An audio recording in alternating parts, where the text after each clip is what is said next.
அழுகுறோம், செம்ம புண்ணாயிடுச்சு. மோஷன் அப்போ கூட போகல. அடுத்த பிள்ளைக்கு வாங்கி ஊற்றின போனிஸை வந்து தம்பிக்கு ஊற்றுனாங்க. அதுக்கப்புறம் கொஞ்சமாக தான் மோஷன் போனான்.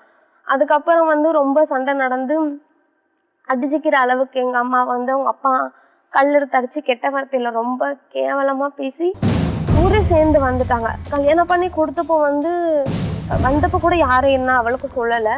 கல்யாணம் பண்ணி முடிச்ச பிற்பாடு தான் எல்லாம் வந்து சொன்னாங்க, ஏம்மா இந்த குடும்பத்தில் பிள்ளைய கொடுத்தது பார்த்தாலுமே இவ்வளோ ஜாமான்லாம் கொடுத்துருக்கியே அப்படின்னு சொல்லிட்டு சொன்னாங்க.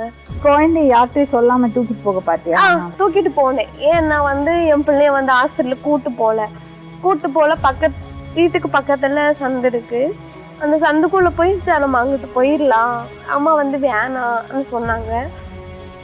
சரின்னு சொல்லிட்டு நம்ம தூக்கிட்டு போயிடலாம், நம்ம பிள்ளைய தான் பார்க்கணும். இவங்க நைட்டிக்குள்ளே வச்சிருக்கியா? நைட்டி போட்டு துண்டு போட்டுருந்தேன். துண்டில் இப்படி மறைச்சிக்கிட்டேன். துண்டில் பிடுங்கிப்பாங்க. இவங்க வாங்கினாலும் ஹாஸ்பிட்டலுக்கு கூட்டு போக மாட்டாங்க. நம்ம கூட்டு போகலாம், இன்னும் நல்லா ஆகலையே. உனக்கு அங்கே என்ன பிரச்சனை இருந்து யார் பிரச்சனை கொடுத்தாங்க?